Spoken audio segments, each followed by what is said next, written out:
What is a disappearance that you'll never forget? Mine would have to be the disappearance of Heather Elvis. Heather Elvis was a 20-year-old girl who disappeared 10 years ago on December 18th in 2013. At the time of her disappearance, she was working at a restaurant. This is the uniform that they had. And while she was working here, the restaurant ended up needing some maintenance done, so they called in a maintenance team of men to come do some work on the restaurant. This is Sydney Moore. This is one of the men who was on this job. Heather immediately caught his eye, and once they start to talk, they go on to have a 2 to 3 month long relationship. He made Heather feel like she was his one and only. She was absolutely head over heels for this man. His name was Sydney Moore. Heather tells her best friend about this man, and she is just completely love-struck. For the next couple of months, Heather is so happy and more joyful than what she usually is. But then things immediately take a turn for the worst, which Heather was not expecting. She started receiving threatening phone calls and text messages. She didn't know who they were coming from. These messages were reading, "Leave my man alone or else. You're going to leave my man alone or you're going to get a beat down." And on one of these phone calls, this woman put her husband on the phone. This is how Heather learns that the man that she had been seeing for the last couple of months was in a relationship.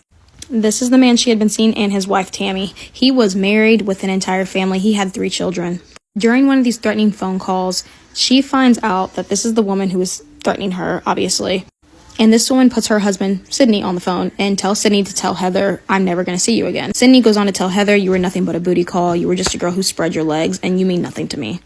Completely shattering Heather, as she had been in a relationship with this man for the last 2 to 3 months. I mean, he made her feel like they were going to be in a full-on relationship. Like, she loved him. This immediately ended the relationship, as just out of nowhere, she was told that the man that she had been in love with was married with children, and he wanted nothing to do with her out of nowhere. For the next couple of weeks, Heather was said to have been crying profusely and just completely heartbroken, absolutely shattered.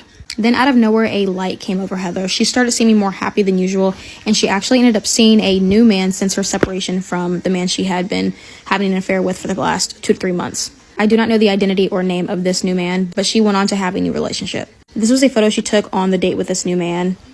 In this photo, Heather is learning to drive stick, so she sent this photo to her dad, and she was like, "Look, Dad, I'm a pro." It just seemed like Heather was finally moving on from Sydney after weeks of crying over him.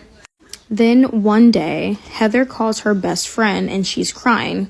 Her best friend's like, "Oh no, like, you just got over this man, like, what's wrong now?" She's like, "Sydney called me. He told me that he's gonna leave his wife for me." The best friend tells Heather, "Well, why don't you sleep on it?" She's like, "Yeah, I'm gonna go to sleep. I'm gonna think about it," because she hadn't talked to this man in a while after all the threats that his wife had sent her, and now he's calling out of nowhere saying, "Hey, I'm gonna leave my wife for you." This is the last time that her best friend would speak to her. Heather vanishes. There's no signs of where she went at this point. When the best friend came forward and said that she had called her the night that she went missing and told her that Sydney had called her to get back into a relationship, this made investigators check Heather's phone. Heather's phone pinged at her apartment, which showed that she had a call with Sydney Moore. And then after this phone call, she immediately called her friend and told her friend about how Sydney called her, trying to get back into a relationship with her.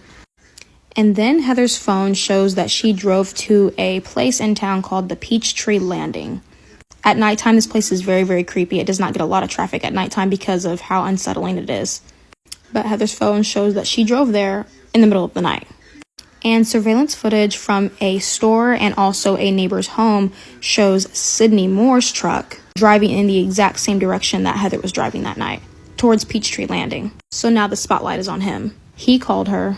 Then evidence on her phone and camera footage show that they were going to the exact same location within the few hours that she disappeared. The next morning, someone reported a vehicle being at Peachtree Landing parked in an odd, strange manner.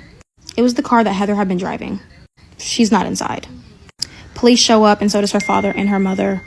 Her father gets in the vehicle, and there's no signs of Heather in or outside the vehicle. The phone call that Heather made to her best friend saying, "Hey, Sydney called me," would be the last time anybody heard from her. After the threatening messages from Tammy and the phone evidence and camera footage showing that Heather and Sydney were driving to the same location the night she disappeared, Sydney and Tammy Moore are arrested, and they are eventually charged with murder and obstruction of justice, but are soon released because of the lack of evidence. They are still out there walking around, and a lot of people believe that Sydney and Tammy are 100% to blame for Heather's disappearance. And then other people believe that something else happened to Heather. To me, it sounds like a love triangle gone wrong.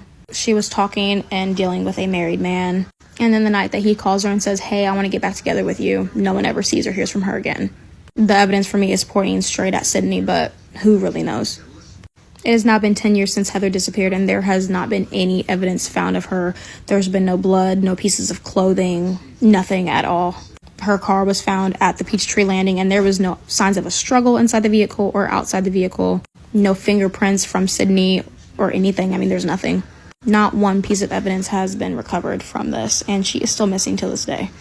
If you've heard the disappearance of Heather Elvis, what is your opinions?